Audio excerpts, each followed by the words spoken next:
Sheila. The pandemic has battered the local tourism industry, and now some of the business say it's the perfect time for a reset. And the bigger question being asked, is it also time to pay more attention and give more resources to Black tourism? Yeah, tonight our team has a story on why the question is drawing fresh debate. Here's lead investigative reporter Jayne Miller. One theater was a part of America's chicken circuit. When African Americans who were entertainers could not perform in white venues, they created their own chicken circuit. Blue Fields is in the heart of where much of Baltimore's rich history of its Black people was written. Pennsylvania Avenue in West Baltimore. The Billie Holiday statue, the Royal Theater Marquee, the Arch Social Club.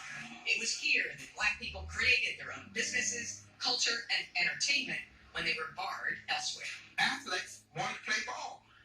They couldn't play the majors, so they created the Negro Leagues. And up here on this avenue, there was a Negro League baseball team. Fields founded the African American Tourist Council.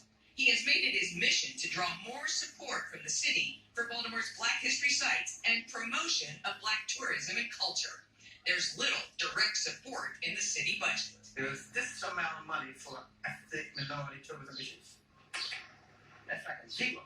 The current city budget provides direct support to some cultural institutions, including $2.2 million to the Walters Art Gallery, $2.7 million to the Baltimore Museum of Art, $1.6 million to the Maryland Zoo, and $518,000 to the Baltimore Symphony Orchestra.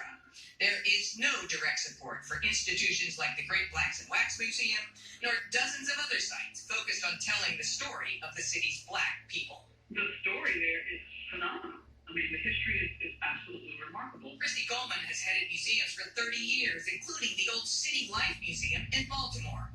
City, she says, often provides sustained funding to so-called legacy cultural institutions, such as art museums and the symphony, while ethnic-based sites and institutions are left to scramble for support elsewhere. If that $200,000 was $450,000 just to smaller organizations, the impact could be phenomenal. Because the one thing I do know about our ethnic-specific institutions is they know how to get it done with very little. In West Baltimore, the sites are not in show-off shape as Blue Fields sees it. The Billie Holiday statue needs to be cleaned. The Royal Theater Plaza has little explanation. Nearby, the childhood home of Thurgood Marshall is vacant and surrounded by other buildings long in need of repair or demolition. There's merely a plaque noting the home's significance. So you have to take them from down Branch Street, when they do this, and now you're going to take them to see the African American sites where the history happened, and those segregated West Baltimore, and their expectations go here.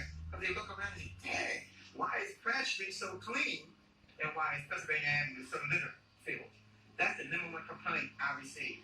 And because it's on the west side of the city, it's probably not as green, which creates a whole other series of issues.